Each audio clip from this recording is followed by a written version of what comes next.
आके आखे वो भी मुका दो 25% एग्जैम्पशन भी नहीं, टीचर भी रगड़ दो, उस्तादा भी रगड़ दो।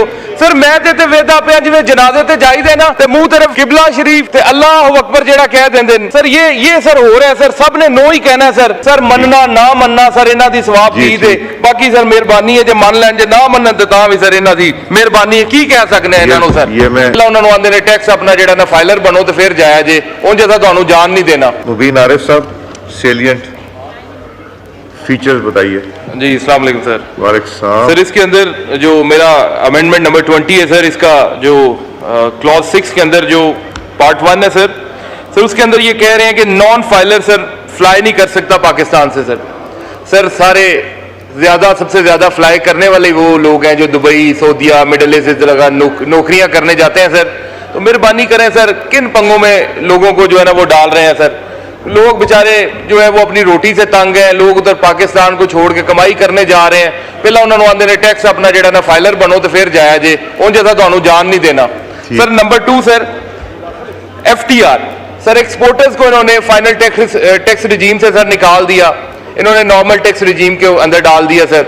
इन्होंने कहा जी जो आपकी इनकम है उसके ऊपर हम 29% जो है वो चार्ज करेंगे। पहले ये होता था कि रेवेन्यू का 1% दे के वो बरी जिम्मा हो जाते थे, पहले भी मैंने बात की थी सर। लेकिन बात यह है कि इधर बात सुनता कौन है, और बात करने का मैं जिन पॉइंट्स पे बात कर रहा हूँ स्पेसिफिक बातें कर रहा हूँ, मैं कोई इधर उधर की कोई बात नहीं कर रहा। लेकिन सर फिर भी पता नहीं क्यों सर ये जो है वो सुनने को तैयार नहीं है, करने को तैयार नहीं है। कोई अच्छी जो एडवाइस इन्हें आ रही है वो बिल्कुल नहीं उसे कंसिडर कर रहे।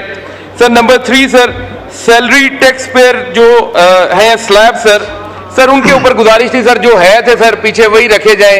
ये सर क्या ज्यादती है, एक तरफ से तनख्वाहें बढ़ाते हैं, दूसरी तरफ से सर जो है वो उनके ऊपर उतना ही टैक्स लगा देते हैं, दोबारा वो एट द एंड सर वहीं पे आगे खड़े होते हैं सर। और नंबर 4 सर जो है ये सर बड़ा अहम पॉइंट है सर टीचर्स को, टीचर रिसर्चर्स जो यूनिवर्सिटीज के अंदर हैं या HEC के हैं या गवर्नमेंट की यूनिवर्सिटीज में या कोई भी है सर, उन्हें जो अलाउंस मिलता था ना सर, या जो उन्हें तनख्वाह मिलती थी उनके ऊपर 25% उन्हें टैक्स की एग्जेम्पशन थी। यार ये उस्ताद हैं, ये हमारे बच्चों को तरबियत देते हैं, तो उनको उन्होंने 25% टैक्स एग्जेम्पशन दी हुई थी सर। इन्हें आके आखे वो भी मुका दो 25% एग्जेम्पशन भी नहीं, टीचर भी रगड़ दो, उस्तादा भी रगड़ दो। सर मैं ते वेदा पे जिवें जनाजे ते जाईदे ना ते मुंह तरफ किबला शरीफ ते अल्लाह अकबर जेड़ा कह देंदे सर। ये सर हो रहा है सर, सब ने नो ही कहना है सर, हमारी बात को किसी ने मानना ही नहीं है। इधर से सर एक ही उनके पीछे जो है ना आवाज आनी है, तो सर कर ले फिर। हम तो सर मशवरा ठीक दे सकते हैं, हमारा हक है, हमें लोगों ने वोट दिया है सर। मनना ना मनना सर इन्हां दी सवाब दी दे, बाकी सर मेहरबानी है जे मन लैन जे ना मनन ते तां भी सर इन्हां दी मेहरबानी है। की कह सकने हैं इन्हां नूं सर। ये मैं लफ्ज जो रगड़ है ना टीचरों के लिए मुनासिब नहीं, वो मैं आई थिंक ये सब मोअज़्ज़ज़ अरकान ने जो बातें की हैं मुझे उसकी बिल्कुल समझ आती है, लेकिन मैं उसका थोड़ा सा एक कॉन्टेक्स्ट दे दूं। जहाँ तक टीचर्स रिसर्चर्स का है वो एग्जेम्पशन हम रिटेन कर रहे हैं। जहाँ तक एग्रीकल्चर का ताल्लुक है, fertiliser, pesticide which are important inputs into the agriculture industry, वो हम एग्जेम्पशन रिटेन कर रहे हैं। तो ये सारी चीज़ें हैं जिसको एक्सेप्ट करना चाहिए। मेरे एक मोअज़्ज़ज़ भाई ने अभी बात की, लेकिन वो कॉन्ट्रडिक्टरी है। एक साइड पे बात करते हैं सैलरीड क्लास की और उसी लुकमे में बात करते हैं कि एक्सपोर्टर्स जो हैं उनको आप टैक्स रजीम में ना लेकर आइए, जो रेगुलर टैक्स रजीम है। आपको मालूम है कि salary class pays more taxes in this country than the entire exporting community in this country. अगर आपको मालूम हो तो आप ये बात ना करते। तो इसलिए हम उनको नॉर्मल टैक्स रजीम में लेकर आ रहे हैं। उनकी एक्सपोर्ट पे टैक्स नहीं लग रहा है, ये लग रहा है उनकी इनकम पे।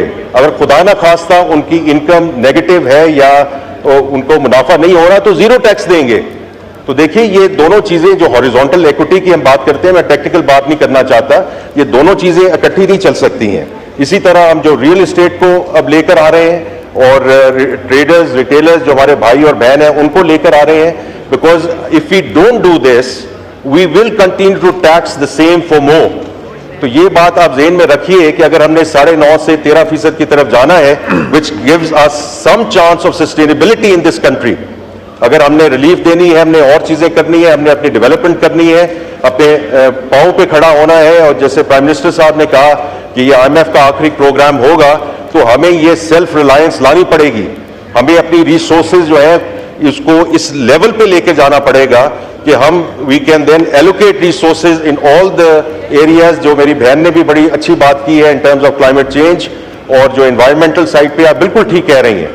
और हमने उस साइड पे भी, अगर आप गौर कीजिएगा, हमने उस साइड पे भी एलोकेशन ज़्यादा की है, ऑपरेशन में भी जो PSDP है उसमें भी, इसी तरह जो IT सेक्टर है रिकॉर्ड इजाफा किया है in terms of operational and the developmental expenditure for this coming year, because मैं प्राइम मिनिस्टर साहब की हिदायत के मुताबिक 2 सेक्टर्स, एग्रीकल्चर एंड IT, इनका किसी प्रोग्राम के साथ कोई ताल्लुक नहीं है। ये 2 सेक्टर्स हैं जो इंशाल्लाह हमें आगे लेकर जाएंगे और इस मुल्क को आगे लेकर जाएंगे। बहुत शुक्रिया स्पीकर साहब। Now put the amendment as moved by Minister of Finance. The question is that amendment as moved be adopted. All those in favor of it may say aye. All those against it may say no. I think ayes have it. Consequently, the amendment is adopted. Now, Mubin Arif Sahab.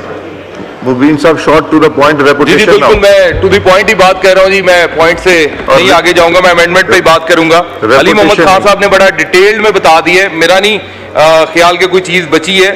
सिर्फ मैं जो भी खड़ा हुआ हूँ, मैं इसलिए खड़ा हुआ हूँ कि पीपल्स पार्टी को गुजारिश कर सकूं कि वो इसके ऊपर वोट करें, क्योंकि मेरी बहन शादिया मरी साहबा ने उस दिन ये सारी बातें की कि दिल की सर्जरी, हार्ट सर्जरी और ये न्यूरो सर्जरी और ये सारी चीजों के ऊपर जो टैक्स किए, ये बिल्कुल इसके ऊपर अमेंडमेंट लेके आए। सर मेरी बड़ी ख्वाहिश है कि बिल्कुल जो उन्होंने बातें अपनी तकरीर में की थी आज करके भी दिखाएंगे, जिसके ऊपर वोट करेंगे। जी मैं बड़ी मेहरबानी। Finance, do you oppose it? Minister finance, do you oppose? जाने दीजिए जी, आप पहले अपोज कीजिए। आपका नाम लिया oppose, but I can also, मैं थोड़ा सा जी अपोज कर रहा हूं, लेकिन इफ एक्सप्लेन कर दीजिए। ये अली मोहम्मद साहब ने जो बातें की हैं, आई थिंक उसमें मैं सिर्फ ये जिक्र करना चाहता हूं कि प्रॉब्ली इनके पास सारी क्लैरिफिकेशंस नहीं पहुंची हैं। जो एग्जाम्पशंस हम ऑलरेडी रिटेन कर चुके हैं किताबों पे, न्यूज़ प्रिंट पे, एक्सरसाइज बुक्स पे, cardiology, cardiac surgery equipment including stents पे, पाटा वाला असद कैसर साहब बेहतर समझते हैं कि ये एक बड़ी मुश्किल चीज़ थी हमारे लिए, जो हमने इनकी रिक्वेस्ट पे और हमने इसको एक्सेप्ट किया है, इस एग्जाम्पशन को। और आखिरी चीज़ अली मोहम्मद साहब, imports and local purchases by charitable hospitals, this has already been done, this is also written. आखिरी चीज मैं सिर्फ दूध का कहूंगा, देखिए इस मुल्क के और आपके एक बहुत मोअज़्ज़ज़ रुकन ने कल ये बात की और बहुत मुनासिब बात की कि इस मुल्क में दूध की जरूरत है, अच्छे दूध की जरूरत है, बिल्कुल जरूरत है, but doesn't have to be a packed milk और